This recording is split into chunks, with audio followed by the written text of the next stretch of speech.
नमस्कार सर्वांना. आज आपला विषय आहे आहार शुद्धीतून व्याधीमुक्ती.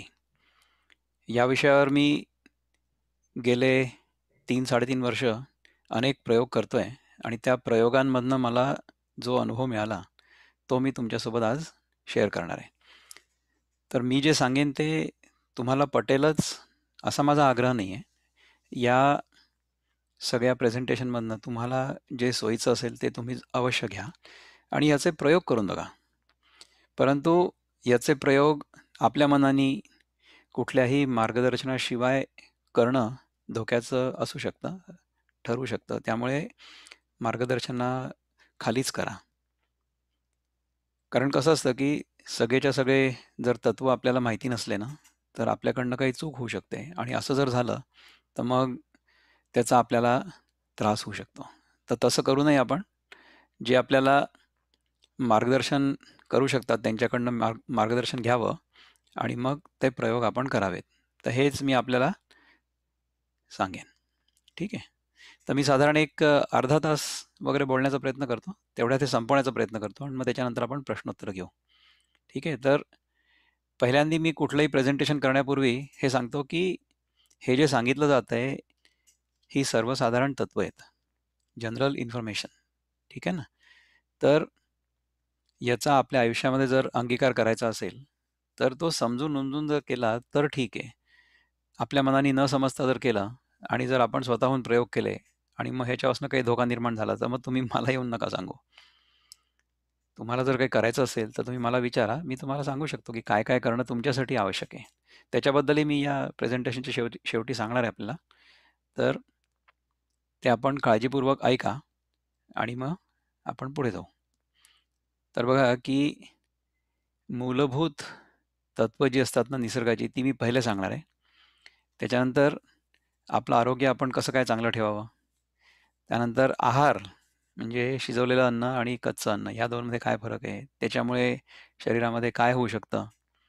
आपल्या शरीरामध्ये जे सूक्ष्मजीव असतात मायक्रोब्स, त्यांचा आपल्या आरोग्यावर काय परिणाम होतो आणि आपण त्यांच्यासोबत कसे राहायला पाहिजे. त्यानंतर नैसर्गिक अन्नाचे काय फायदे आहेत? त्यानंतर आपण काय करू नये आणि काय करावं? डूज आणि डोंट्स. कारण की हे सगळं शिकल्यानंतर रोजच्या जीवनात आपण ते आणायचं कसं? हे तर माहिती पाहिजे ना. त्याच्यानंतर ह्याचा पर्यावरणावर आणि समाजावर देखील चांगला परिणाम होतो, या सगळ्या जीवनशैलीचा. याच्याबद्दल आपण विचार करू थोडासा. त्यानंतर कसा आमूलाग्र बदल घडू शकतो एखाद्या व्यक्तीमध्ये. म्हणजे माझ्यामध्ये पण तो घडलेला आहे, आणखीनही काही लोकांमध्ये घडलेला आहे. त्यांची मी उदाहरणं तुम्हाला सांगेन. आणि मग हे सगळं लोकांना समजावून सांगण्यासाठी आम्ही एक सत्व नावाचा उपक्रम हाती घेतला आहे. तर त्याच्यामध्ये आम्ही लोकांना सांगतो, की तुम्ही 90 दिवस आमच्यासोबत या. 3 महिने, 3 महिन्याचा कोर्स आहे. त्याच्यामध्ये तुम्हाला ही सगळी शिस्त अंगवळणी पडेल, याची आम्ही गॅरंटी घेतो. ठीक आहे. आणि तुम्ही जर ही सगळी शिस्त पाळली, तर तुमचं आरोग्य अतिशय उत्तम होईल. तुमच्या व्याधी असतील त्या चालल्या जातील आणि पुन्हा कधीही तुम्ही आजारी पडणार नाही, तुम्ही जर हे सुरू ठेवलं तर. याची आम्ही 100% खात्री देतो. ठीक आहे ना? तर अशा प्रकारचं हे प्रेझेंटेशन असणार आहे. तर बघूया काय होतं. तर पहिले कसं असतं पहा, की आपण जेव्हा इथे जन्माला येतो, आपण म्हणजे कुठलाही जीव, तेव्हा तो आरोग्य आणि आनंद याच्या शोधात असतो, नेहमी. असा एकही प्राणी आपल्याला दिसणार नाही, की जो मुद्दाम स्वतःला दुःखी करण्याच्या प्रयत्नात लागलेला आहे. आपण तर बिलकुलच नाही आहोत. आपल्याला सगळ्यांना आनंद हवा आहे आणि आपण तो आनंद मिळवण्याचा प्रयत्न करतो. तर आनंदाचं जे स्वरूप आहे, ते सुद्धा आपल्याला कळतं हा सगळा कार्यक्रम केल्यानंतर, की आनंद आहे कुठे? ठीक आहे. तर निसर्गाने सगळ्यांची रचना कशी केली आहे, की सगळ्यांना निरोगी, स्वस्थ असं ठेवलेलं आहे किंवा असं तयार केलेलं आहे आणि तसं जर नसलं ना, तर मग आपण इथे या जगामध्ये राहूच नाही शकणार, असं होईल. तर तसं नाही करायचं आपल्याला. आपल्याला स्वस्थ आणि चांगलंच राहायचं आहे. ठीक आहे. पण आता हे कशावर अवलंबून आहे? हे अवलंबून आहे शुद्ध अन्न, शुद्ध पर्यावरण आणि प्राणिमात्रांचं एकमेकांशी संतुलन आणि मैत्र. जसे ज्ञानेश्वर महाराज म्हणतात ना, की "भूता परस्परे पडो मैत्र जीवांचे." तर तशा प्रकारे जर आपण राहिलो, तशा प्रकारे सगळे जीव एकमेकांसोबत संतुलित राहिले, पण असं नाही की आपला धर्म सोडून राहायचा. म्हणजे वाघ, सिंह जे असतात ना, ते इतर प्राणी मारून खातात. कुठले प्राणी मारून खातात, की जे मरण्याच्या लायकीचे आहेत ते.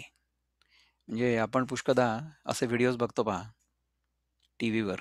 नॅशनल जिओग्राफिक, डिस्कव्हरी चॅनल वगैरेवर बघतो की नाही, की एखादा वाघ किंवा सिंह हरणांच्या मागे पळतोय. तर हरीण सगळे पुढे पळतात आणि हा वाघ मागनं पळतो. तर त्या समजा 50 हरणं असली, तर त्यापैकी एक हरीण पकडलं जातं आणि 49 पळून जातात. बरोबर आहे? तर कुठलं हरीण पकडलं जातं? की जे सगळ्यात कमी कार्यक्षम आहे असं. म्हणजे लीस्ट एफिशियंट. म्हणजे वर्गात 50वा आलेला मुलगा जो असतो, तो नापास होतो. तसं होतं. तर आपल्याला आपल्या वर्गात 50वा यायचं आहे की पहिलं यायचं आहे, हे आपल्यावर अवलंबून आहे. कारण की 50वा आलं तर आपण नापास होऊ.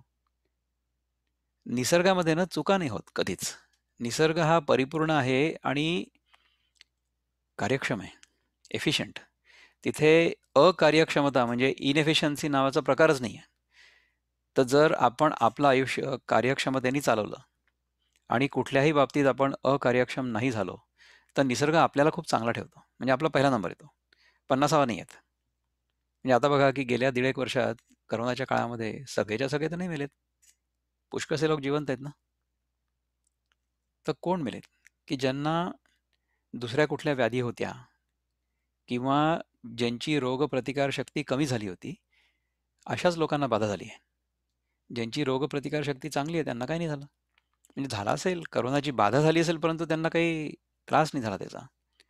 त्यांचं शरीर त्या व्याधीला परतवून लावण्यासाठी सक्षम होतं. याला म्हणतात रोगप्रतिकारशक्ती, म्हणजे इंग्रजीमध्ये इम्युनिटी. आजकाल ना आपल्याला मराठी कळतच नाही. मलाही नाही कळत पुष्कळदा. परंतु मी ह्या सगळ्या इंग्रजी शब्दांचे जे मराठी समानार्थी शब्द आहेत, ते शोधून काढून आणि लक्षात ठेवण्याचा प्रयत्न करतो. म्हणजे मग कसं की मराठीत भाषण करायचं म्हणजे मग मराठीतच करायचं. असा विचार करून मी सुरू तर करतो, परंतु काही-काही इंग्रजी शब्द आपल्याला वापरावेच लागतात. कारण की ते जर नाही वापरले, मराठी शब्द जर वापरले तर आपल्याला कळणारच नाही. म्हणून मग इंग्रजी शब्द वापरायला लागतात. ठीक आहे. No problem. इंग्रजीत सांगितलं. Alright. How to maintain optimum health म्हणजे आपलं आरोग्य आपण संतुलित आणि अतिशय उत्तम कसं ठेवू? तर त्याच्यासाठी जे सांगितलंय, की उपयुक्त आहार, युक्ताहार विहारस्य युक्तचेष्टस्य कर्मसु, युक्तस्वप्नावबोधस्य योगो भवति दुःखः. हा संस्कृतचा श्लोक आहे. संस्कृत देखील आपल्याला कळत नाही. हा गीतेतला श्लोक आहे. म्हणून मग मराठीत सांगायचं तर उपयुक्त आहार, उपयुक्त व्यायाम, उपयुक्त कर्म, उपयुक्त विहार म्हणजे रिक्रिएशन आणि उपयुक्त निद्रा. हं. तर ह्या सगळ्या ज्या गोष्टी असतात ना, व्यवस्थित काम करावं, व्यवस्थित आनंद पण प्रकट करावा आपल्या सगळ्या कर्मांमध्ये. म्हणजे आध्यात्मिक जीवनाचा अर्थ हा नाही आहे, की आपण तोंड फुगवून बसलेलो आहे किंवा तोंड पाडून बसलेलो आहे. अशा प्रकारचा आध्यात्मिक जो कोणी असेल, त्याच्याकडे बघून आपल्याला कसं वाटेल, की हे अध्यात्म एकदम बोर काम आहे. इंग्रजी शब्द वापरला पहा, बोर, कंटाळवाण आहे. ह्याच्यात काही अर्थ नाही असं आपल्याला वाटेल. तसं नाही आहे.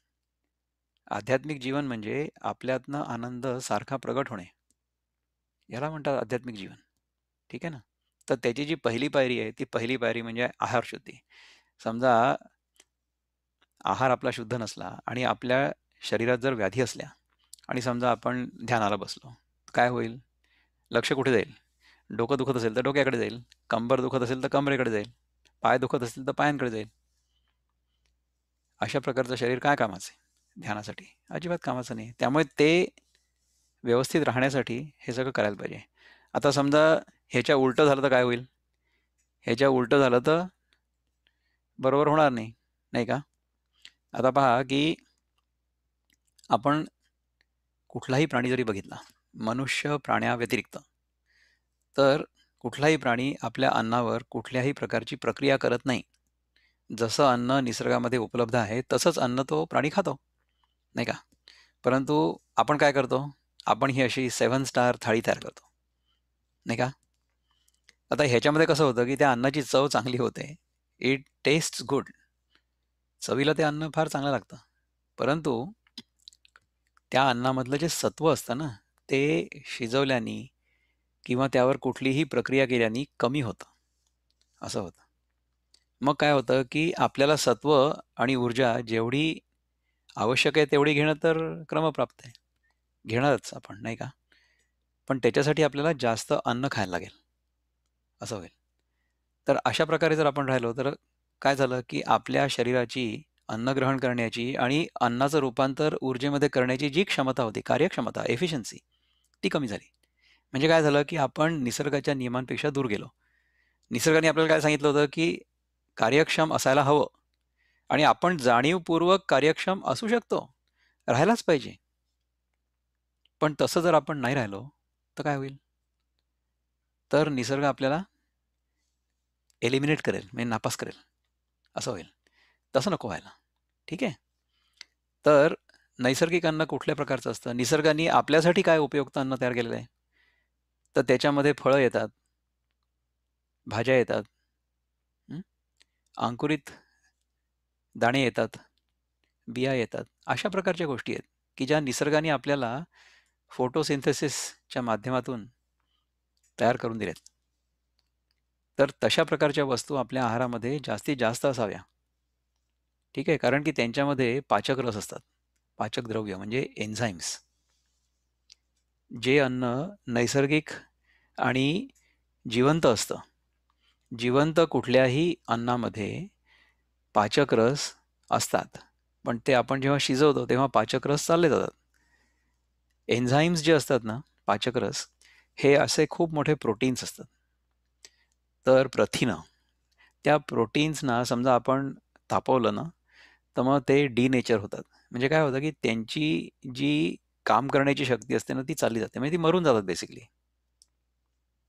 ठीक आहे ना? तर समजा आपण अन्नावर कुठलीही प्रक्रिया केली, तर त्यातलं जे प्रथिन असेल, ते आपण समजा कुठल्या प्रयोगशाळेत जाऊन मोजून बघितलं, तर शिजवलेल्या अन्नामध्ये आणि न शिजवलेल्या अन्नामध्ये तेवढंच भरेल.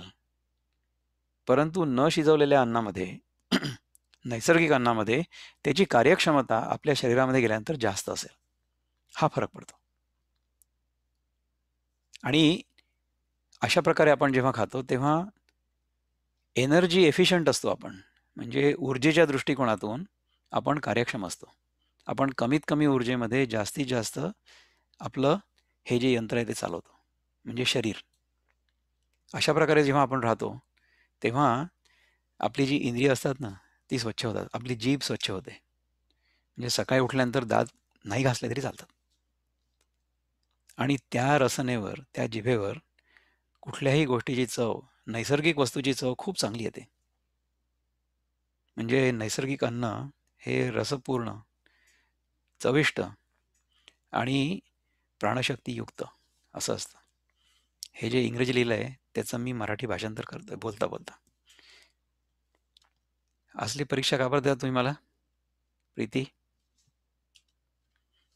तर अन्नाचं रूपांतर रस, रक्त, मांस, मेद, अस्थि, मज्जा, शुक्र या सप्तधातूंमध्ये होतं. आणि ह्याच्यानंतर जे सगळ्यात सूक्ष्म तत्व असतं आपल्या अन्नातलं, त्याचं रूपांतर होतं ओजस नावाच्या वस्तूमध्ये. ओजस म्हणजे ऑरा म्हणता येईल त्याला, किंवा आपल्या शरीरातलं जे तेज असतं ना, ते असतं. जर अन्नाचं रूपांतर ह्या सगळ्या धातूंमध्ये व्यवस्थित होत असलं, तर आपल्या चेहऱ्यावर, आपल्या त्वचेवर, आपल्या व्यक्तिमत्वामध्ये एक प्रकारचं तेज असतं, जे इतर लोकांना कळतं. आणि काय होतं, की त्या वलयाच्या आतमध्ये निगेटिव्ह टेंडन्सीज, याचं काय भाषांतर? म्हणजे कुठल्याही प्रकारची जी निगेटिव्हिटी आहे ना, वाईट विचार, वाईट व्यक्ती त्याच्यामध्ये येतच नाहीत, असं होतं. हा प्रत्यक्ष अनुभव आहे. म्हणजे गेल्या 3-3.5 वर्षामध्ये माझ्या जीवनामध्ये लुच्चे, लफंगे लोक आलेच नाहीत. सगळे तुमच्यासारखे लोक आलेत, संत महात्मे. तर असं होतं माणसाचं. अशा प्रकारे जर अन्नाचं रूपांतर ह्या सप्तधातूंमध्ये आणि शेवटी ओजसमध्ये झालं तर, ठीक आहे. पण हे जर नाही झालं, तर मग आयुर्वेद सांगतं की आमविष तयार होतं. त्याला म्हणतात toxicity. Build up of unwanted matter, म्हणजे ज्या वस्तूची गरज नाही, तो कचरा जमा होणं शरीरामध्ये, याला म्हणतात टॉक्सिसिटी. ते कशामुळे होतं? आपण जे आधी म्हटलं होतं की नाही, योग्य प्रकारे राहायला पाहिजेत. तर अयोग्य प्रकारे राहिलो तर असं होतं, म्हणजे आपला आहार-विहार जर ठीक नसला, आपली पचनशक्ती जर चांगली नसली, आपल्या पोटामध्ये जर न पचलेलं अन्न राहिलं, हं, त्याच्यामुळे काय होतं माहिती आहे का, की न पचलेल्या अन्नावर आपल्या पोटामध्ये सूक्ष्मजीव म्हणजे मायक्रोब्स तयार होतात, जीवाणू. तर ते जीवाणू जे असतात ना, समजा आपण अन्न पचवलं नाही बरोबर, तर जे उरलेलं असतं अन्न त्याच्यावर जे जीवाणू तयार होतात, त्यांच्याकडे आपलं शरीर शत्रू म्हणून बघतं. कारण की ते देखील आपण जे अन्न खायला हवं होतं, ते खायचा प्रयत्न करतायत. कारण की आपण ते पूर्ण पचवलं नाही म्हणून. ठीक आहे. परंतु समजा आपण पूर्ण पचवलं, तर चांगल्या प्रकारचे जीवाणू आपल्या शरीरात राहतात. समजा हे आपण ज्यांना शत्रू मानतो असे जीवाणू आपल्या शरीरात जर असले, तर आपली जी रोगप्रतिकारशक्ती आहे ना, ती जागृत होते. त्याला म्हणतात इम्यून सिस्टम रिस्पॉन्स. म्हणजे आपला इम्यून सिस्टम जो असतो ना, तो ॲक्टिव्हेट होतो. म्हणजे आपलं शरीर युद्ध करायला तयार आहे. ठीक आहे. मग त्याच्यामुळे काय होतं, की आतून इन्फ्लेमेशन होतं. म्हणजे आतड्यांची जी वॉल असते ना, म्हणजे आतल्या बाजूनी आतड्या अशा लाल-लाल होतात, सुजतात. इन्फ्लेमेशन होतं. तिथे फोड झाल्यासारखं होतं. जर आपल्या पोटामध्ये अशा प्रकारचे जीवाणू असले तर. ठीक आहे. तर हे केव्हा होतं? हे जेव्हा आपण भूक लागली नसताना जर काही अन्न खाल्लं, तर होतं. म्हणजे जेव्हा आपलं अन्न पूर्णपणे पचलेलं असतं की नाही पोटातलं, त्याच्यानंतर आपल्याला भूक लागते. जोपर्यंत तो निर्देश आपल्या शरीराकडनं आपल्याला मिळत नाही किंवा तो संकेत, तोपर्यंत आपण जेवायलाच नको. हा पहिला नियम आहे. ठीक आहे. तर आपण टॉक्सिसिटी ह्याच्याबद्दल बघितलं ना, तर डिटॉक्सिफिकेशन म्हणजे शुद्धीकरण हे कसं करायचं हे पहा. तर आपण समजा आपल्या शरीरातलं जे अनावश्यक आहे मटेरियल, वस्तू, ती सगळी आपण काढून टाकली. कशी निघेल ती? तर आपला आहार बरोबर पाहिजे, विहार बरोबर पाहिजे, नंतर पचनशक्ती चांगली पाहिजे, कार्यक्षम पाहिजे आणि आपल्या शरीरामध्ये, आपल्या पोटामध्ये न पचलेलं अन्न अजिबात उरायलाच नको. म्हणजे याचा अर्थ काय आहे, की आपण जेव्हा भूक लागली असते, तेव्हा जर खातो आणि ते पूर्णपणे पचवतो. म्हणजे काय, की पुढल्या वेळेस पुन्हा भूक लागेपर्यंत थांबतो. तर ते सगळंच्या सगळं पचून जातं. ठीक आहे. आणि पूर्ण पचवलेलं अन्न जे असतं ना, ते देखील आपण सगळंच्या सगळं तर त्यातनं ग्रहण नाही करू शकत. त्यातला काही भाग आपण फेकून देऊ. परंतु तो जो भाग असतो, तो भाग खाणारे जे जीवजंतू असतात, त्यांच्याकडे बघून आपल्या शरीराला असं नाही वाटत, की ते आपले शत्रू आहेत. कारण की आपण आपल्याला हवं होतं ते सगळंच्या सगळं अन्न खाऊन टाकलं आणि जे उरलं होतं, जे आपण पचवू नाही शकत किंवा जे आपल्याला नको होतं, त्याच्यावर जीवजंतू जर निर्माण झाले, तर ते जे काही निर्माण करतील ना, त्याचा आपल्या शरीराला फायदा होतो. म्हणजे पहा, की अन्नामध्ये सगळेच्या सगळे जीवनसत्व मिळतीलच असं नाही. परंतु काही जीवनसत्व आपल्या शरीरात जे हे जीवाणू असतात ना, ते तयार करतात आणि मग त्यांच्यामुळे आपल्याला फायदा होतो. तर ह्याला म्हणतात मैत्र म्हणजे सिम्बायोसिस.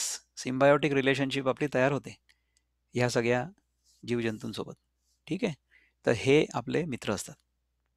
त्याच्यामुळे काय होतं, की आपल्या आतड्यामध्ये आतून इन्फ्लेमेशन किंवा सूज किंवा लाली वगैरे असं काही होत नाही. ठीक आहे? तर हे जे सूक्ष्मजीव असतात म्हणजे यांना गट मायक्रोब्स म्हणतात. ह्याच्यावर गेल्या 10, 15, 20 वर्षामध्ये अमेरिकेत पुष्कळ संशोधन झालेलं आहे. आणि जर आपल्याला आपल्या पोटामध्ये मित्र जमवून ठेवायचे असतील, तर त्याच्यासाठी आपल्याला काय करायला पाहिजे? ह्याच्यासाठी ही स्लाईड मी बनवलेली आहे. तर त्याच्यामध्ये आपण केवळ आपल्याला जेव्हा भूक लागेल, तेव्हाच जेवायला पाहिजे.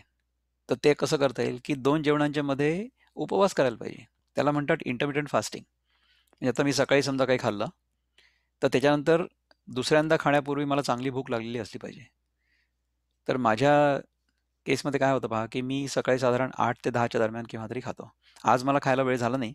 आज माझी सकाळी 9 वाजता ही मीटिंग होती. त्यामुळे अजून मी काही खाल्लेलं नाही. मी केव्हा खाल्लं होतं? काल दुपारी खाल्लं होतं. 1-2 वाजता. त्याच्यानंतर रात्री मी शक्यतोवर जेवत नाही. दुसऱ्या दिवशी सकाळी पुन्हा एकदा खातो. तर आता हे सगळं जेवण झाल्यानंतर समजा दुपारी काल दुपारी 2 वाजता जेवण झालं ना, त्यानंतर आता 10च्या पुढे माझं खाणं होईल. म्हणजे किती तास उपवास झाला पहा. 12 आणि 8 20 झाला ना. तर असं जेव्हा आपण उपवास करतो, तेव्हा आपल्या शरीरामध्ये जे जीवजंतू राहतात ते सगळे आपले मित्र असतात आणि ते आपल्या आतून एक प्रकारचं प्रोटेक्टिव्ह एन्व्हायरमेंट म्हणजे आपलं रक्षण करतात. समजा आपण चुकून एखादा विषाणू खाऊन टाकला, तर त्याला या आपल्या मित्र जीवाणूंशी पहिले युद्ध करावं लागतं. त्याच्यानंतर तो विषाणू जो आहे तो आपल्या आतड्यांच्या भिंतीपर्यंत पोहोचेल. तर तसं होतच नाही. त्यामुळे आपलं जे इन्फ्लेमेशन असतं, ते पूर्णपणे चाललं जातं असेल तर आणि पुन्हा तयार होत नाही. त्यामुळे आपली रोगप्रतिकारशक्ती खूप चांगली असते. अशा माणसांना आजार नाही होत. गेल्या 3-4 वर्षामध्ये ना मला एखाद दोनदा क्षुल्लक अशी सर्दी झाली असेल, तर ती काही तासांमध्ये बरी झाली. पूर्ण 24 तास पण नाही राहिली. त्याच्या आधी मला सर्दी व्हायची तर ती चांगली 7-8 दिवस चालायची. म्हणजे असं नाक चोंदलेलंच असायचं नेहमी. ॲलर्जीज होत्या, ह्या सगळ्या गोष्टी होत्या. पण ते सगळं चाललं गेलं. आपण जेव्हा भूक लागलेली नसताना जेवतो ना, तेव्हा काय होतं, की आपल्या शरीरामध्ये शत्रू जीवाणू, विषाणू तयार होतात आणि मग त्यांना आपण पाळतो. मग आपण वरनं औषध खाऊन, अँटिबायोटिक खाऊन वगैरे त्यांना मारायचा प्रयत्न करतो. असं करायची काहीच गरज नाहीये. आपण पहिले त्यांना थाराच देऊ नका ना. त्यांना ज्या प्रकारची तिथे एन्व्हायर्नमेंट किंवा ज्या प्रकारची परिस्थिती हवी आहे त्यांना राहण्यासाठी, ती परिस्थिती समजा आपण होऊच नाही दिली तयार, तर मग काय होईल ते चालले जातील आपल्या शरीरातनं, असं होईल ना. त्यामुळे जे सारखं इन्फ्लमेशन आपल्या पोटात असतं, ते चाललं जाईल आणि इन्फ्लमेशन हे आपल्या जीवनशैलीच्या रोगांचं, लाईफस्टाईल डिसीजेसचं मुख्य कारण आहे. कुठल्याही डॉक्टरला विचारा तुम्ही. ॲलोपॅथीचे डॉक्टर पण तुम्हाला सांगतील, की inflammation is the root cause of all lifestyle diseases असं सांगतील. तर समजा आपल्याला ते रोग होऊ नयेत असं वाटत असेल, तर मग हे इन्फ्लमेशन आपण काढून टाकायला पाहिजे ना. तर त्याचं कारण आपण नष्ट केलं तर कार्य नष्ट होईलच. प्रश्नच नाही. न रहेगा बास, न बजेगी बासुरी. असं होईल ना. ऑलराईट. तर ह्याच्या पलीकडचं आपण बघू आता, की ह्याच्यामुळे आपल्या आरोग्यासाठी किती फायदे होतात. हे आत्ता आपण सांगितलं, की हेल्दी गट मायक्रोबायोम म्हणजे आपल्या पोटामध्ये आपले मित्रजीव राहायला लागतात. त्यामुळे इन्फ्लमेशन कमी होतं. ठीक आहे. म्युकस म्हणजे कफ कमी होतो शरीरातला. Breathing is always easy. श्वास खूप चांगला चालतो. नाक चोंदलेलं नसतं. ॲलर्जीज वगैरे होत नाहीत. त्यानंतर शरीर खूप लवचिक असतं. खूपच लवचिक असतं. म्हणजे माझ्या या वयात देखील आसनं इतकी सहज, सुलभ, सुंदर होतात, की जी आसनं मी जेव्हा शिकलो होतो 15-16 वर्षाचा होतो, त्याच्यापेक्षा जास्त चांगली आता होतात. किती चमत्कार आहे हा निसर्गाचा, नाही आहे का? ओरल हायजीन म्हणजे आपल्या तोंडामध्ये कचरा जमा नाही होत. जेव्हा सकाळी मी उठतो ना, तेव्हा जिभेवर किंवा दातांवर थर नसतो अजिबात कुठलाच. फ्रेश वाटतं. दात घासण्याची गरज नाही वाटत. ठीक आहे. त्यानंतर त्वचा एकदम स्वच्छ आणि मुलायम होते. खूप छान दिसते त्वचा. ठीक आहे. शरीराला दुर्गंधी येत नाही. त्यामुळे मग ते फुसफुस, अँटीपर्स्पिरंट, डिओड्रंट वगैरे मारायची काही गरज नाही. आपण छान तसेच राहू शकतो. शरीराला दुर्गंधी येत नाही. ठीक आहे. त्यानंतर एखादा रोग असेल तर तो रिव्हर्स होतो म्हणजे नाहीसा होतो. ठीक आहे. त्यानंतर हे मेडिकल लोकांना कळेल पहा. BMI, body weight, blood sugar, blood cholesterol, blood pressure, heart rate हे सगळे नॉर्मल होतात. म्हणजे आपण सगळे जर टेस्टिंग करून आलो प्रयोगशाळेत जाऊन, त्यांनी जर आपली चाचणी केली, तर आपण खूप चांगले आहोत असा निष्कर्ष निघेल. मॉडर्न मेडिकल सायन्सच्या दृष्टिकोनातून, आधुनिक आरोग्य विज्ञानाच्या दृष्टिकोनातून. Marathi. All right. Sickness is rare म्हणजे आजार फार कमी होतो. झाला तरी लवकर बरा होतो. कारण की आपली रोगप्रतिकारशक्ती चांगली असते. ठीक आहे. आणि आता पहा काही प्रॅक्टिकल ॲडव्हांटेजेस. म्हणजे व्यावहारिक जीवनामध्ये याचा उपयोग व्हायला पाहिजे की नाही दैनंदिन जीवनात एवढी सगळी थिअरी सांगितली. पण त्याच्यानंतर उपयोग तर काही व्हायला पाहिजे. पहा की समजा आपल्या अन्नाची गरज कमी झाली, तर कचरा पण कमी निघेल, नाही का? प्राकृतिक अन्न जास्तीत जास्त खाल्ल्याने आपली झोपेची गरज कमी होते. त्यामुळे काय होतं, की 24 तासामध्ये आपले 8 तास तर झोपेतच जातात. समजा कमी झालं ते, म्हणजे काय होईल, की आपण जगू जास्त ना. इथे ह्या जगामध्ये आपण झोपण्यासाठी आलो आहोत, की जागण्यासाठी आलो आहोत, नाही का? तर जर आपण झोपेतच सगळा वेळ घालवला, तर मग काय होईल? लोक आपल्याला म्हणतील, की हा कुंभकर्णाचा अवतार आहे, नाही का? आपण कुंभकर्णाचे अवतार आहोत, रावणाचे अवतार आहोत, की रामाचे अवतार आहोत? आपण कुणाचे अवतार आहोत हे आपण स्वतः ठरवायचंय आणि तसं राहायचंय. नाही का? जेव्हा आपण कमी झोपतो तेव्हा आपली कार्यक्षमता, प्रॉडक्टिव्हिटी वाढते ना. त्यानंतर मी अनेक देशांमध्ये फिरतो, तर जेट लॅग नावाची गोष्ट नाही होत. म्हणजे कुठेही गेलो तिथे आपण तिथल्या वेळेप्रमाणे राहतो. दिवसात झोप नाही यायला लागत, असं होतं. पण आपण जर स्वयंपाक करत नसलो किंवा कमी केला, तर आपला वेळ वाचतो. आणि स्वयंपाक जर कमी केला तर इंधन वाचतं. वाचतं की नाही? आणि स्वयंपाक करता येण्याची आवश्यकता नाही आहे. ठीक आहे? आणि ह्याच्यात जे लिहिलं नाही तुम्हाला सांगतो, की समजा तुम्ही मला जेवायला बोलवलं, तर मला तुम्ही कसा काय स्वयंपाक करता ह्याची अजिबात भीती नाही. ठीक आहे? आणि तुम्हाला पण माझी भीती नाही, कारण की माझ्यासाठी स्वयंपाक करायची तुम्हाला गरज नाही ना. अरे बापरे! हे आले बा आता ह्यांच्यासाठी एवढा स्वयंपाक करायची गरज आहे. असं तुमच्या मनात यायची काही गरज नाही. ठीक आहे? तर हा व्यावहारिक फायदा आहे याचा.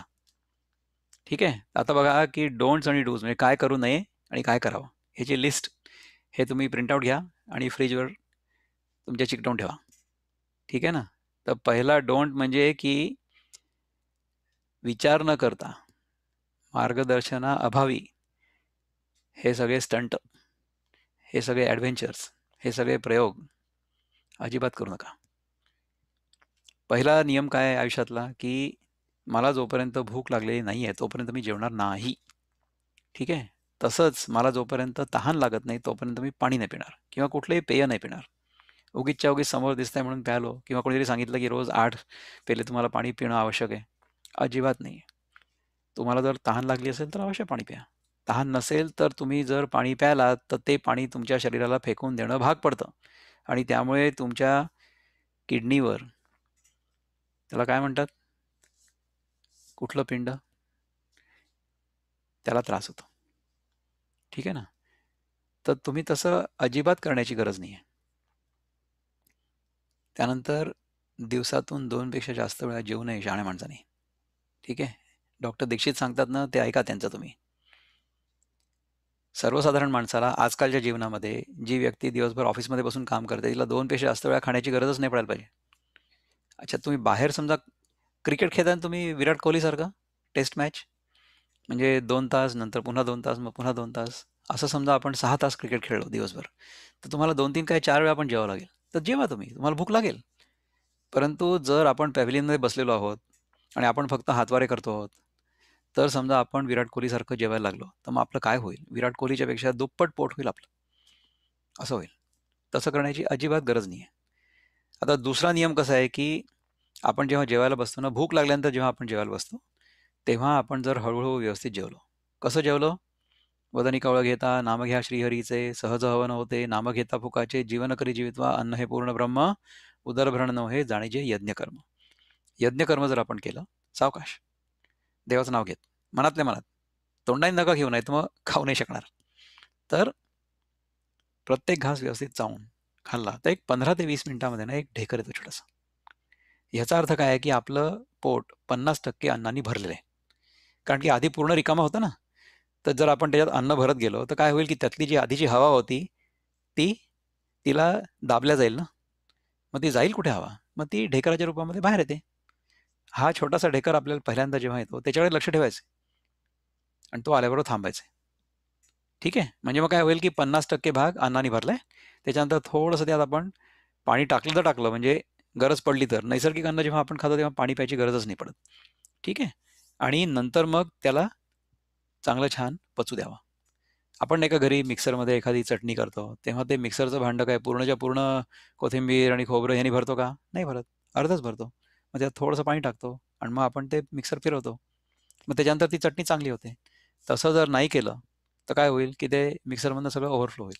तर एक्झॅक्टली तसंच होतं आपल्या पोटामध्ये. समजा आपण खूप जास्त अन्न त्याच्यात भरलं, तर आपल्याला आंबट ढेकर वगैरे येतात किंवा घशाशी येतं म्हणतो ना. अरे, घशाशी येईपर्यंत खाल्लं तर येणार नाही का? पहिल्यांदा ढेकर आला तेव्हा थांबा. म्हणजे मग आपल्याला घशाशी येणार नाही. बरं, 2 जेवणांच्या मध्ये स्नॅकिंग म्हणजे चावम्याव, नाश्ता वगैरे काही करायचं नाही. भूक लागली की जेवून घ्या व्यवस्थित. दुसऱ्यांदा भूक लागेपर्यंत थांबा. पुन्हा व्यवस्थित जेवून घ्या. नंतर दुसऱ्या दिवशीपर्यंत वाट बघा. हा दिनक्रम जर आपण ठेवला, तर फार चांगलं होईल. आता समजा आपल्याला रात्री खायचंच आहे. कारण की खूप भूक लागते, रात्री खाल्ल्याशिवाय राहूच नाही शकत. म्हणजे संध्याकाळी.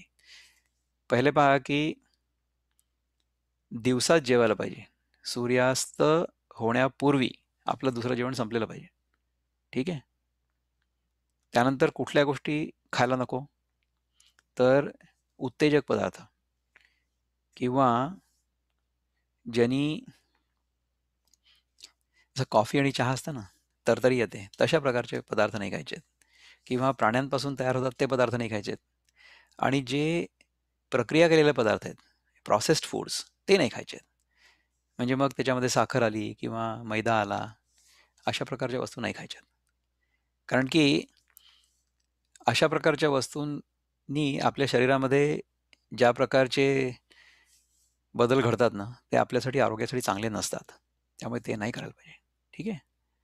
आता काय करायला पाहिजे, काय करायला नाही ते तर सांगितलं. तर काय करायला पाहिजे, की आपण शक्यतोवर नैसर्गिक अन्न खायला पाहिजे, जे आपल्याला आपल्या भागामध्ये उपलब्ध आहे सहजपणे आणि जे स्वस्त आहे ते खायला पाहिजे. कारण की स्वस्त काय आहे? कारण की ते ऋतूनुसार आहे. म्हणजे आता सध्या आंबे स्वस्त आहेत, कारण की आंबे खूप पिकतात. ते ऋतूमध्ये आहेत. त्यामुळे ते ऋतूमध्ये खायलाच पाहिजे. तर जी वस्तू सगळ्यात स्वस्त असते ना बाजारामध्ये, ती आणून 50% तीच खावी. म्हणजे काय होईल, की आपल्या खिशावर पण जरा ताण नाही पडणार, असं होईल ना. आपलं जे अन्न असेल ते साधं असावं. समजा शिजवून जरी खाल्लं आपण अन्न, तरी सुद्धा ते ताजं शिजवलेलं आणि शिजवल्याबरोबर खाऊन टाकलेलं असं असावं. फार जास्त त्याच्यामध्ये प्रक्रिया केलेली नसावी. आपलं अन्न आपण सूर्योदयापासून ते सूर्यास्तापर्यंत ह्या वेळातच खायला पाहिजे. आणि त्यातही सूर्य जेव्हा वर असतो, साधारण सकाळी 10 ते दुपारी 2 ह्या दरम्यान आपण खायला पाहिजे. ठीक आहे. त्याच्यानंतर जसा सूर्य कलतो ना, तसा आपला जठराग्नी देखील मंद होतो. म्हणजे पोटातली जी पचवण्याची क्षमता असते ती कमी होते. आणि मग रात्री 10च्या आधी झोपून जायचं माणसाने. आपण जर युक्ताहार विहारस्य हे सगळं पाळलं, तर आपल्याला साधारण रात्री 10 पर्यंत चांगला थकवा येऊन झोप येईलच. आणि पलंगावर पडल्या पडल्या झोप लागेल, असं होईल. नियमित व्यायाम पण करणं आवश्यक आहे. व्यायाम कुठलाही तुम्हाला जो आवडेल तर करा. तुम्हाला जर नृत्य आवडत असेल नृत्य करा. तुम्हाला धावणं आवडत असेल धावायला जा. आणखीन काही cricket, football, badminton, table tennis जे आवडत आवडत असेल ते करा. ठीक आहे. आणि जो सगळ्यात चांगला व्यायाम आहे, जो मला आवडतो, तो म्हणजे आहे सूर्यनमस्कार. तर सूर्यनमस्कार तुम्ही जितके घालू शकाल तितके घाला. 12 तर मिनिमम घालाच. कमीत कमी 12. 24 घाला, 48 घाला, 60 घाला, 108 घाला. तुम्हाला जेवढे जमतील तेवढे घाला. त्यांनी खूप चांगला फायदा होतो. तर सूर्यनमस्कार करण्याची जी सगळी प्रक्रिया आहे ती अशी आहे. सगळ्या पायऱ्या ह्या सगळ्या तुम्हाला माहिती आहेत. त्यामुळे मी ह्याच्याबद्दल जास्त बोलत नाही. परंतु हा नेहमी करावा माणसाने. त्याच्यानंतर मी म्हटलं होतं, की याचा पर्यावरणावर आणि समाजावर देखील चांगला परिणाम होतो. तर कसा परिणाम होतो पहा, की जेव्हा आपण फळझाडं लावतो की नाही, तर फळझाडांना खूप जास्त देखभाल करावी लागत नाही. ठीक आहे. तर शेतकऱ्यांनी एकदा ती फळझाडं लावली, की साधारण 25, 30, 40, 50 वर्ष नारळाचं झाड तर 100 वर्ष वगैरेपर्यंत नारळाची फळं देत असतं, असं म्हणतात. पण पहिले 10 वर्ष काही येतच नाही. ठीक आहे, हरकत नाही. तर जेव्हा आपण फळझाडं किंवा ज्या झाडांना खूप पानं वगैरे आहेत, ज्यांचा मोठा घेर आहे, अशा प्रकारची फळं जेव्हा आपण लावतो, आंब्याचं झाड, अशा प्रकारचं झाड समजा आपण लावलं, तर त्या झाडामुळे भूजलाचं म्हणजे ग्राउंड वॉटरचं संवर्धन होतं, संरक्षण होतं. ग्राउंड वॉटर कन्झर्वेशन होतं. ठीक आहे ना? तर आणि काय होतं, की पृथ्वीची धूप कमी होते. म्हणजे जे ऊन पडतं ना पृथ्वीवर, त्याची सावली झाडामुळे सावली पडते ना पृथ्वीवर, त्यामुळे पृथ्वी शांत होते, थंड राहते. तर अशा प्रकारे जर आपण झाडं लावली, तर त्याच्यामुळे पृथ्वीचं पण संतुलन चांगलं राहतं, ग्राउंड वॉटरचं संतुलन पण चांगलं राहतं, जमिनीत जे पाणी असतं त्याचं आणि त्या झाडांवर पक्षी वगैरे घरटे करू शकतात ना, त्यामुळे त्यांची पण सोय होते. ठीक आहे. आणि समजा आपण खूप फळं खाल्ली, तर फळं पिकवण्यासाठी जो शेतकरी असतो त्याला प्रोत्साहन मिळतं. त्यामुळे त्याचा पण फायदा होऊ शकतो, पर्यावरणाचा पण फायदा होऊ शकतो आणि आपला तर फायदा होतो आपण बघितलंच आहे आत्तापर्यंत, नाही का? त्यामुळे त्या शेतकऱ्याला सुद्धा अनेक वर्षापर्यंत उत्पन्न मिळू शकतं. असं होऊ शकतं. तर हे सगळं जेव्हा आपण आपल्या आयुष्यात करतो, तेव्हा आमूलाग्र बदल कसा घडतो, त्याचं आता तुम्हाला मी उदाहरण दाखवतो. की मी हा प्रयोग सुरू केला ऑक्टोबर 2017 मध्ये. तेव्हा माझं वजन होतं 80 किलो. म्हणजे आता ह्याच्याकडे बघून मलाच भीती वाटते, असं होतं. तर हे 5 ऑक्टोबर 2017चा हा फोटो आहे. त्याच्यानंतर मी हा कार्यक्रम थोडासा सुरू केला आहार शुद्धीचा, की शिजवलेलं अन्न कमी करत जायचं आणि नैसर्गिक अन्न वाढवत जायचं. अशा प्रकारे जेव्हा सुरू केलं तेव्हा साधारण एक 5-6 आठवड्यांमध्ये बरं वाटायला लागलं. म्हणजे वजन काही खूप कमी झालं नाही, परंतु बरं वाटत होतं. तर मग तो प्रयोग सुरू ठेवला. तर 31 डिसेंबरपर्यंत किती फरक पडला पहा. म्हणजे ऑक्टोबरमध्ये 80 किलो वजन होतं, तर डिसेंबरमध्ये 72 पर्यंत खाली आलं. म्हणजे 8 किलो वजन कमी झालं. ठीक आहे आणि चांगलं वाटत होतं. तर मी म्हटलं, की आता ह्याच्यानंतर आपण असा प्रयोग करू, की 100% प्राकृतिक, नैसर्गिक, न शिजवलेलं, प्रक्रिया न केलेलं अन्न खाऊ. प्रयोगादाखल, फक्त प्रयोग म्हणून 2 आठवडे. तर 2 आठवडे देखील वाट बघण्याची गरज पडली नाही. 11 दिवसातच किती फरक पडला पहा चेहऱ्यामध्ये. म्हणजे 31 डिसेंबर ते 11 जानेवारीमध्ये सुद्धा फरक पडलेला आहे. आणि 5 ऑक्टोबर ते 11 जानेवारीमध्ये तर खूपच फरक पडलाय. ठीक आहे ना? चेहऱ्यामध्ये पण फरक पडलेला दिसतो तुम्हाला, नाही का? त्याच्यानंतर 4 आठवड्यात संपूर्ण आमूलाग्र परिवर्तन घडलं. म्हणजे 6 फेब्रुवारी 2018ला काय झालं पहा. त्याच्यानंतरच्या 4 आठवड्यांमध्ये आणखीन वजन कमी झालं 4 किलो. हे आता 68 किलो वजन झालं.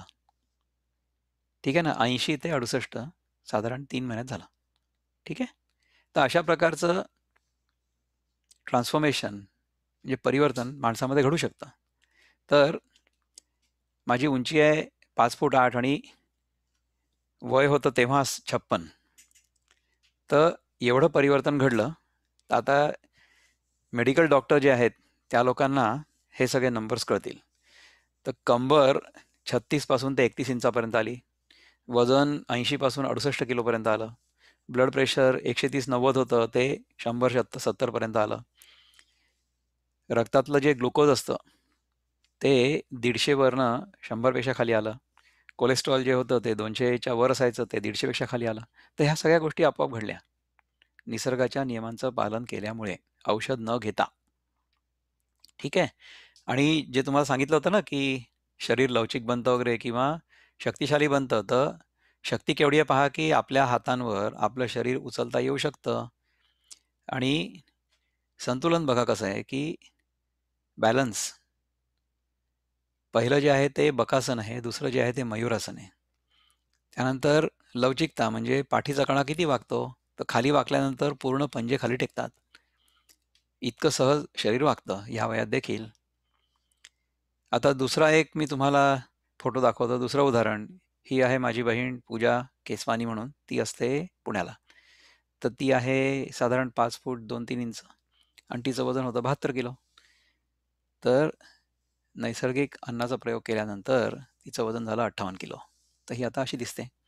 इतका फरक पडतो माणसामध्ये.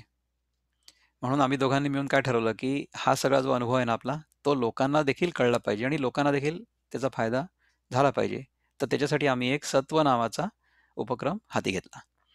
तर त्याच्यामध्ये आम्ही काय करतो पहा, की आमचे जे गुरु आहेत, डॉक्टर जीवनलाल गांधी, ते आत्ता आहेत तिथे माझ्यासमोर. त्यांच्यासमोर मी बोलतोय. तर माझं काही चुकेल तर आपण क्षमा कराल.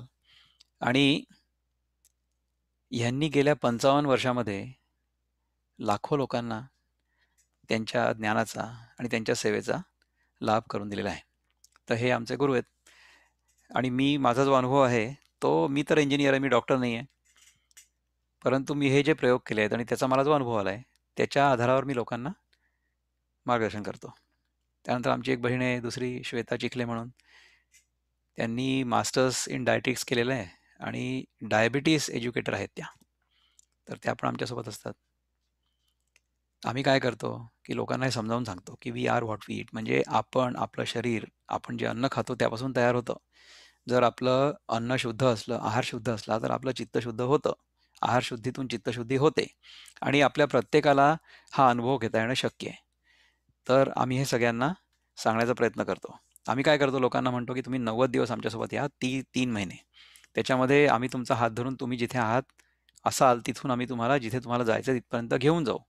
आणि प्रत्येक पावलावर आम्ही तुमच्यासोबत असू. तुमचे जे काही गोल्स असतील, तुमची जी ध्येय असतील, तुम्हाला जे काही अचीव्ह करायचं असेल, त्याच्यासाठी आम्ही तुमच्यासोबत राहू. तर आम्ही तुम्हाला तुम्हाला कशाची गरज आहे, तुम्हाला पर्सनलाइज प्रोग्राम असतो हा. म्हणजे प्रत्येक व्यक्तीसाठी वेगळं असतं उत्तर. सगळ्यांसाठी सारखं नसतं. आणि मग आपण बरोबर जातोय की नाही त्या वाटेने, ते बघण्यासाठी आपण दर आठवड्याला भेटतो आणि विचारतो, की आपला कसा गेला आठवडा आणि मग आता पुढे काय करायचंय? तर ह्यानी काय होतं पहा, की आपण बरोबर दिशेने जातो आहोत किंवा नाही, हे आपण मॉनिटर करतो, म्हणजे बघत राहतो सारखं. त्यानंतर आम्ही योगासनांचा पण एक कार्यक्रम करतो. तो आठवड्यातनं 5 दिवस असतो. तर योगासनं रोज सकाळी 6:15 ला होतात, भारताच्या वेळेप्रमाणे, आणि अमेरिकेच्या वेळेप्रमाणे सकाळी 6:30 ला होतात, आमच्या वेळेप्रमाणे ईस्टर्न टाईम झोनमध्ये. तर त्याच्यामुळे काय होतं, की आपलं फिजिकल, मेंटल हे सगळंच चांगलं राहतं. म्हणजे आपलं शरीर पण चांगलं राहतं, मन पण चांगलं राहतं आणि स्ट्रेस मॅनेजमेंट म्हणजे ताणतणावांपासून आपण मुक्त होतो, असं होतं. तर आमच्यासोबत एक आमची बहीण आहे, मयुरी नावाची. ती गेले 4 महिने आमच्यासोबत आहे. तर तिचे साधारण 14 किलो कमी झालेत. म्हणजे आधी ती 73 किलो होती. तर ती आता 59, आता तर बहुतेक 58 पर्यंत आलेली आहे. तर तिला खूप चांगलं वाटलं, म्हणजे खूप चांगला अनुभव आला. तर अशा प्रकारचा अनुभव प्रत्येकच व्यक्तीला येतो. हा आमचा एक भाऊ आहे, त्याचं नाव आहे अभिराम. त्याचं पण महिनाभरातच 7-1 किलो वजन कमी झालं होतं. 6-7 किलो वजन कमी झालं. तर हा कार्यक्रम आणि हा सगळा ह्याचा आमचा कॉन्टॅक्ट आणि हे फोन नंबर्स वगैरे आपण स्क्रीनशॉट घेऊ शकता याचा आणि हे स्वतःजवळ ठेवू शकता. हा माझ्या बहिणीचा पूजाचा नंबर आहे. आता हे सगळं केल्यानंतर आपण शिकलो काय? आता पहा, की अगदीच शिजवलेलं अन्न पूर्णपणे बंद करायचं वगैरे असं काही नाही आहे. याच्यामध्ये बघा, की एक पराठा दिसतोय तुम्हाला. तर मला असं वाटतं हा पराठा जी माझी बहीण आहे श्वेता, तिनेच केलेला असेल किंवा आणखीन कोणीतरी केला होता. आता मला आठवत नाही कोणी केलाय. पण आमच्या इथे आमच्या ग्रुपवर आम्ही नेहमी असे फोटो पोस्ट करतो. आमच्या WhatsAppचा एक ग्रुप आहे त्याच्यामध्ये, की लोक काय खातात. तर एखाद दिवशी समजा मी काही शिजवलेलं खाल्लं, तर मी त्याचा सुद्धा एक फोटो टाकतो आमच्या ह्याच्यावर, की कधी-कधी एखाद्या वेळेस शिजवलेलं अन्न खायला काही हरकत नाही. म्हणजे माझ्या दृष्टीने. आपल्याला जर रोज खायचं असेल, तुम्ही रोजही खाऊ शकता, पण ताजं शिजवलेलं अन्नच खावं. सात्विक अन्न म्हणजे जे मंगलाताईंनी आपल्याला सांगितलं ना ह्याच्या आधी, तसं. जेव्हा आपण भूक लागेल तेव्हाच. जेव्हा आपल्याला भूक लागेल तेव्हाच आणि पहिला ढेकर येईपर्यंत. आपलं जे सगळं अन्न असेल ते त्याच्यामध्ये सगळी सत्व असावीत. ॲडिक्वेट इसेन्शियल न्यूट्रिएंट्स म्हणजे सगळे जे जीवनसत्व असतात ते पर्याप्त मात्रेमध्ये असायला पाहिजे. हं. जितकं नैसर्गिक अन्न आपण खाऊ शकू तितकं खायला पाहिजे. रेग्युलर म्हणजे नियमित व्यायाम करायला पाहिजे. योग, प्राणायाम हे करायला पाहिजे. ध्यान आणि आराम ह्या दोन्ही गोष्टी चांगल्या करायला पाहिजे. आणि हे सगळं झाल्यानंतर आपण आनंदात राहू शकतो, असं आहे. तर याच्यानंतर आपल्याला काही प्रश्न असले तर आपण विचारू शकता. आपण पहिले हात वर करा इलेक्ट्रॉनिकली. मग मी आपल्याला अनम्यूट करेन आणि मग त्यानंतर आपण प्रश्नोत्तर घेऊ. असं करू. तर कोणाला काही विचारायचं आहे का? मला असं वाटतं किशनजींना आपल्याला काही अनम्यूट करून बोलायचं असेल तर बोलू शकता. अनम्यूट करा आपल्याला स्वतःला. किशनजी. नाही, मला आता काही नाही विचारायचं, जस्ट ठीक आहे, स्पेड हरकत करा. नाही. तर मी आता 2 लोकांनी हात वर केले आहेत, तर मी त्यांना आता अनम्यूट करणार आहे. एक आहेत अरुण तालेवार. तर आपण स्वतःला अनम्यूट करा आणि मग प्रश्न विचारा. अरुण तल्लेवार. हा हा सर, माझं वजन कमी आहे, 51 आहे बरं, आणि एज आहे 59. बरं. मला वजन वाढवायचं आहे, काय अवश्य करायचं? ह्या सगळ्या कार्यक्रमामध्ये वजन जर वाढायची गरज असेल तर वाढेल, अवश्य वाढेल. अच्छा. आपण नैसर्गिक नियमांनुसार, निसर्गाच्या नियमांनुसार, नैसर्गिक पद्धतीने संतुलित अवस्थेकडे जातो, जेव्हा आपण अशा प्रकारे राहतो तेव्हा. हो तर हो. जर आपल्याला ह्या कार्यक्रमाचा लाभ घ्यायचा असेल तर आपण अवश्य घेऊ शकता.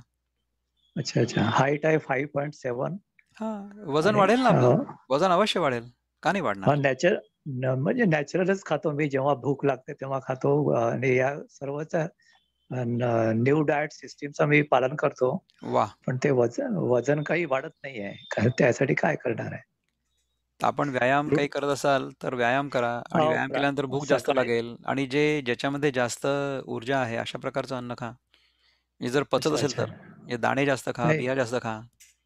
नाही, सकाळी फ्रूट खातो, नंतर दुपारी जेवण करतो आणि संध्याकाळी फ्रूट खातो, नंतर पुन्हा 2 पोळ्या खातो. म्हणजे जेवढं पचेल तेवढंच खातो. म्हणजे लिमिटेड खातो. ठीक आहे. पण दिवसातनं खूप वेळा नको खायला. दिवसातनं 2 वेळाच फक्त खायला पाहिजे. हां, तर 2 वेळेस खातो ना. फक्त फ्रूट सकाळी आणि संध्याकाळी खातो बस. फ्रूट सकाळी संध्याकाळी आणि मध्ये जेवताना. हां, मध्ये जेवता. आता जेवण म्हणजे पोळी भाजी हेच जेवण आणि बाकीचं म्हणजे जेवण नाही. ही परिभाषा बरोबर हां, नाही. आपण तोंड उघडलं आणि अच्छा. तोंडामध्ये अन्न टाकलं म्हणजे जेवण झालं. अच्छा, तर अच्छा. तोंड उघडण्याचं काम आणि तोंडामधनं शरीरामध्ये अन्न घालण्याचं काम हा कार्यक्रम दिवसातनं 2 पेक्षा जास्त वेळा नाही करायचा आहे. चहा, कॉफी टोटली बरोबर. बंद. हो, तुम्ही ते तर जास्त वेळा बंदच आहे. खाताय ना म्हणून तुम्हाला असं होतंय. तुम्ही कमी वेळा खा. म्हणजे 2 वेळाच फक्त खा. अच्छा. पोटभर खा. अच्छा, अच्छा. जे आवडतंय ते खा. अच्छा, अच्छा. पोटभर खा. पण अच्छा. भूक लागली पाहिजे दोन्ही वेळेस. हो, हो, हो. भूक लागलेली बरोबर. असली पाहिजे. तुम्ही हा कार्यक्रम करा. बरं. चांगला होईल तुम्हाला. आणि तुम्हाला जर बरं, ह्याच्यापेक्षा ठीक आहे. जास्त पर्सनल जर काही हवं असेल, तर मग आमच्या ह्याच्यावर या आणि आम्ही तुम्हाला जास्त त्याच्याबद्दल मार्गदर्शन करू. बरं, बरं. ठीक आहे, ठीक. छान. हो. किशनजी आपल्याला आता हात वर केलाय आपण, त्यामुळे मी अनम्यूट करतो आपल्याला. अनम्यूट करा. नाही, मला तारेवार साहेबांना एक विचारायचं, तुमचं वय काय आहे? 59 सांगितलं त्यांनी. आपण हो. त्यांचा जो वैयक्तिक प्रश्न आहे तो वेगळा घेऊ. आपण सध्या जे जनरल गाईडलाईन्स आहेत तेवढ्याच फक्त आपण सध्या बोलू, म्हणजे मी मग बरं राहील. जनरलच सांगतोय. हां, मी सांगा ना. जनरलच सांग सांगा. जनरलच सांगतोय की जनरली असं वजन कमी असणं वगैरे हा आपला परसेप्शनचा भाग आहे. म्हणजे माझं वजन 66 होतं, 60 होतं, आता 50 किलो आहे. पण माझी एनर्जी लेवल वाढलेली आहे. म्हणजे तुमची एनर्जी लेवल किती आहे त्याच्यावर वजन बघायचं. बीएमआय हा एक इंडिकेटर आहे, पण फारसा मी त्याला महत्व देत नाही. किंवा तुमचा वेस्ट टू हिप रेशो देखील. तर तुम्हाला एनर्जी लेवल मेंटेन होत असेल तर तुमचं वजन नॅचरली ते बॅलन्स झालं असं मी मानतो. किंवा मग त्याच्यात काही सुधारणा करता येत असेल तर पुढचा भाग आहे. पण माझं वजन तेवढंच असलं पाहिजे, बीएमआय 22च्या वरच असला पाहिजे, असं काही प्रत्येकाच्या शरीराच्या बाबतीत नाही असं माझं मत आहे. करेक्ट आहे. Thank you. हो. All right. आता अनघाताईंना काही विचारायचं आहे, तर आपण अनम्यूट करा. अनघा. हे जे नॅचरल फूड म्हणतात ते ऑर्गॅनिक, इथे जे अमेरिकेत ऑर्गॅनिक सगळं मिळतं तेच खायचं की दुसरं नाही, जास्त नाही, असं प्रिफरेबल काही नाही काय? आहे. हे बघा, ऑर्गॅनिकच अन्न खाल्लं पाहिजे वगैरे असं काही नाही आहे. आणि नैसर्गिक म्हणजे ऑर्गॅनिक आणि ऑर्गॅनिक म्हणजे नैसर्गिक असा अजिबात नियम नाही आहे. ठीक आहे? तर ऑर्गॅनिक अन्न जर आपल्याला परवडत असलं आणि आपण खाऊ शकत असलो तर अवश्य खावं. पण जर ऑर्गॅनिक नसलंही तरी काय होईल, की समजा त्याच्यावर काही फवारणी वगैरे केलेली आहे, तर घरी आल्यानंतर ते चांगलं व्यवस्थित धुवून टाका. त्यानंतर भूक लागलेली असतानाच जेव्हा आपण जेवतो आणि 2 जेवणांच्या मध्ये उपास करतो, लांब उपास. तर त्या काळामध्ये काय होतं, की अन्न पचन पूर्ण झाल्यानंतर जेवढा वेळ उरलेला असतो ना शरीराकडे, तेव्हा आपल्या शरीरातली जी विषारी द्रव्य द्रव्य असतात, ती विषारी द्रव्य आपलं शरीर फेकून देतं. तर ऑर्गॅनिक आणि नॉन ऑर्गॅनिक वगैरे ह्याच्यामध्ये इतकं जास्त अडकण्याची गरज नाही आहे. जो आपल्याला आहार सहजपणे उपलब्ध आहे, जे अन्न सहज उपलब्ध आहे, जे स्वस्त आहे, ते घ्यायला काही हरकत नाही. जे आपल्या परिसरात पिकतं, तसं अन्न खायला पाहिजे. तर चांगला प्रश्न विचारला आपण. ऑर्गॅनिकच खाल्लं पाहिजे असा आग्रह नाही आहे. कल्पना कुलकर्णी यांना प्रश्न विचारायचा, तर आपण अनम्यूट करा स्वतःला. कल्पना कुलकर्णी. नमस्कार. हो सर. नमस्कार. सर तुम्ही म्हणजे वरण, भात, भाजी, पोळी असं एकदाही खातच नाही? नाही, असं खायला पाहिजे असा नियम कुठे आहे? म्हणजे वरण, भात, भाजी, पोळी मनुष्याला उपलब्ध होती का पहिल्यांदा? नाही. नाही, पहिल्यांदा नव्हती, पण आता मी जसं वाढलो, आता माझं वय 53 आहे. ठीक पण आहे. आतापर्यंत त्याच ह्यानी आपण खाल्लो, तर मग अचानक बदल केला तर ते म्हणजे हां, तर त्यापेक्षा म्हणूनच तर आपण सांगितलं ना, की अचानक बदल करू नये. आपण डोंट्समध्ये काय सांगितलं होतं, की do not change your diet pattern drastically. हा पहिला नियम आहे. हां. त्यामुळे जर आपण आपली गाडी कुठल्यातरी एका दिशेने भरधाव धावत असेल आणि ती जर दिशा आपल्याला बदलायची असेल, तर आपण जर एकदम बदलली, तर ती गाडी टॉपल होईल ना, उलटेल. हां. तसं नाही करायचं आपल्याला. तर काय होईल, की समजा आपण एकदम बदल केला ना, तर आपल्या पोटातले जे मायक्रोब्स असतात, ते अपसेट होतात आणि मग डायरिया वगैरे होऊ शकतं. तर तसं करायची काही गरज नाही आहे. आपण हळू-हळू, हळू ती गाडी रुळावर आणायची. त्यामुळे त्याच्याचसाठी हा 90 दिवसांचा कार्यक्रम आहे ना. नाहीतर हां. मी असं भाषण देऊन चाललो गेलो असतो आणि मग तुम्ही तुमचे प्रयोग करा असं म्हटलं असतं. हं, आणि मग तुम्हाला त्रास झाला तर मग त्याच्यासाठी जबाबदार कोण आहे? तसं नाही हं. करायला पाहिजे. तर पण चांगला प्रश्न विचारला आपण हा. तर वरण-भात, भाजी-पोळी खाल्लीच पाहिजे असा काही नियम नाही आहे. मी पूर्णपणे नैसर्गिक अन्नावर 1 वर्षापेक्षा जास्त काढलेलं आहे. आजकाल मी थोडंफार शिजवलेलं अन्न खातो. नेहमीच खातो असं नाही आहे. पहिले मी प्लेट भरून माझी फळं, भिजवलेले दाणे वगैरे ह्या सगळ्या गोष्टी खातो. ते झाल्यानंतर समजा भूक असली थोडीशी किंवा काही तयार असलं ताजं आणि खाण्याचा आग्रह असला किंवा कोणाकडे आपण गेलेलो आहे, तर आपण समजा आता मी कोणाच्या घरी सत्यनारायणच्या पूजेसाठी गेलो, म्हणजे प्रसादासाठी. तर त्यांना मी सांगणार आहे का तुम्ही माझ्यासाठी फळं घेऊन या? त्यांनी मला जे वाढलं ते मी प्रसाद म्हणून खाल्लं. ठीक आहे. मग त्याच्यानंतर पुन्हा दुसऱ्यांदा भूक लागेपर्यंत मी वाट बघितली. नंतर मग पुन्हा आपलं फलाहार सुरू. असं काही नाही. म्हणजे म्हणजे तुमच्या घरी अन्न शिजवलं जातच नाही का? सगळेजण असंच खाता का? नाही. आता बघा, लिव्ह आणि लेट लिव्ह हे कसं असतं, आपल्या कुटुंबापासून सुरू करावं माणसाने. आपण जे करतो ते सगळ्यांवर आपण त्याचा दुराग्रह अजिबात करू नये. तर आमच्या घरामध्ये 4 प्रकारचे व्हेजिटेरियन आहेत. आमचा मुलगा जो आहे तो कधी-कधी अंडी वगैरे खातो किंवा केकमध्ये अंडी असतात ते पण खातो. तो बॉडी बिल्डर आहे. त्यांनी काहीही खाल्लं तरी त्याला ते पचेल अशी माझी खात्री आहे. आम्ही अमेरिकेत राहतो, पण आमच्याकडचे सगळे म्हणजे मांस नाही खात कोणी. हा मुलगा अंडा वगैरे खातो. ठीक आहे. माझी पत्नी जी आहे ती दुधाचे पदार्थ खाते. आमची मुलगी जी आहे ती दुधाचे पदार्थ नाही खात. म्हणजे ती व्हीगन आहे. ठीक आहे. आणि मी चौथा आहे ना, तर मी अन्न शिजवतच नाही. असे 4 वेगळ्या प्रकारचे 4 व्हेजिटेरियन लोक आहेत आमच्या घरात. पण आम्ही कोणीही एकमेकांना अजिबात दुराग्रह करत नाही, की तुम्ही अमुक असं खा, अमुक असं खाऊ नका. तुम्हाला जे आवडतंय तुम्ही खा. तुम्हाला जर पटलं तर ठीक आहे, नाही पटलं तरी ठीक आहे. मी जर दुराग्रह केला ना, तर काय होईल, की तुम्ही सगळे लोकं पळून जाल. माझ्या घरचेही पळून जातील. काही गरज नाही आहे. मला जे करायचंय, माझ्यासाठी समजा स्वयंपाक करावा नाही लागला, तर काय गृहिणीला आनंद आहे ना. हम्म. जर चालेल. सगळे लोक असे असले, तर मग घरातली बाई किती आनंदी राहील आणि घरातला पुरुष पण आनंदी राहील, कारण की त्याला भांडी घासावी नाही लागणार. जर शिजवलेच नाही, भांडी केलीच नाही आपण, तर भांडी घासायची गरज नाही ना. फक्त एक छोटीशी सुरी असली तरी पुरे फळं कापायला. किचनचीच गरज नाही घरामध्ये. राहू शकतो माणूस असा, सहज राहू शकतो. म्हणजे मी गेले 3.5 वर्ष राहिलो आहे म्हणून सांगतोय. पण सगळ्यांनी तसं राहावं अशी माझी अपेक्षा नाही आहे, दुराग्रह नाही आहे. ह्याच्याने खूप फायदा होतो, ह्याचा अनुभव मला आलेला आहे. तुम्हाला जर करून बघायचा आहे प्रयोग, जरूर करा. म्हणजे ओके. तुम्हाला असं वाटतंय का थँक माझ्या चेहऱ्याकडे बघून, की मी इथिओपियावरनं वगैरे आलेलो आहे? दुष्काळग्रस्त असं अजिबात वाटत नाही ना. मी चांगला आहे, छान. मी काल दुपारी 2 वाजता जेवलो होतो, आज सकाळच्या आता 10 वाजायला आले.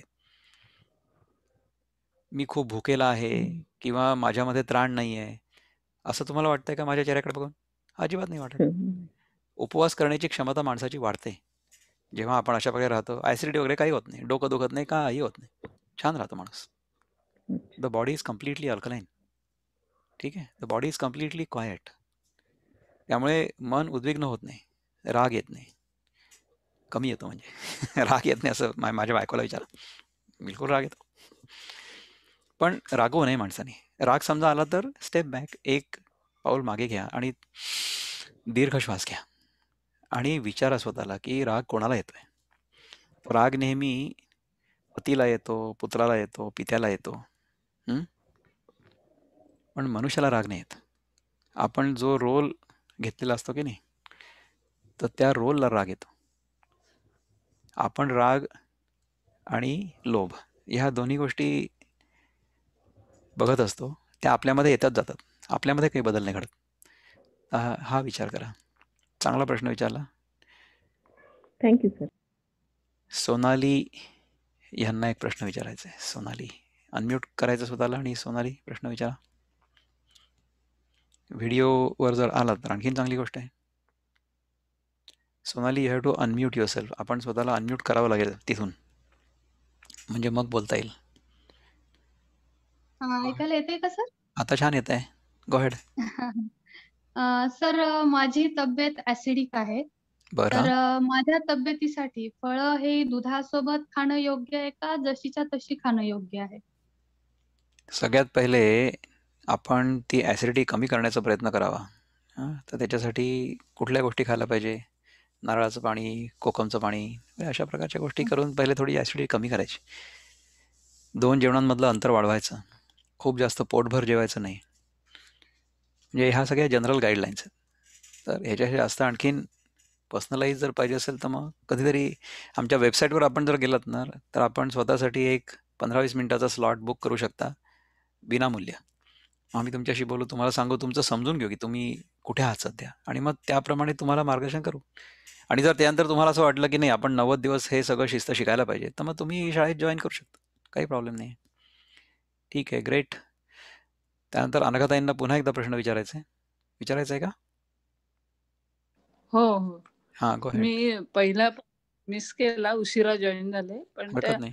ह्या कच्च्या भाज्या किंवा फळं चिरल्यावर वगैरे त्याच्यावर तुम्ही काय तिखट मीठ थोडंसं वरून घातलं तर घालता का? लिंबू रस पिळा किंवा असं काही? मला गरज वाटत नाही, कारण की जे अन्न मी खातो त्याची चव मला खूप सुंदर कळते आणि आवडते सुद्धा, कारण की जीभ स्वच्छ झालेली आहे. तर करायलाच हं. पाहिजे असं नाहीये, पण नाही करायला पाहिजे असा आग्रह पण नाही. कधी-कधी मी पण मीठ किंवा चाट मसाला वगैरे असं घालतो, पण नेहमी नाही घालत. मिठाची मला गरज नाही वाटत. जर एखाद दिवशी असं वाटलं की मीठ खायला पाहिजे किंवा एखादी खारट वस्तू खायला पाहिजे, तर मग मी त्याच्यामध्ये मीठ घालतो ना. म्हणजे ते आपलं शरीर आपल्याला आतनं सांगतं की तशी गरज आहे आपल्या शरीराला. आपल्याला ते खाण्याची इच्छा होते, नाही का? तर तशा प्रकारे आपल्या शरीरासाठी जे उपयुक्त आहे ते आपण शरीराला देणं चांगली गोष्ट आहे. परंतु ज्याची गरज नाहीये ते देणं चांगलं नाहीये. तर अशा प्रकारे जर आपण राहिलो निसर्गाच्या नियमांचं पालन करून, तर आपण अतिशय स्वस्थ, आनंदी आणि सुखी राहू शकतो, असा माझा प्रत्यक्ष अनुभव आहे आणि प्रत्येक माणसाला तो अनुभव येणं शक्य आहे.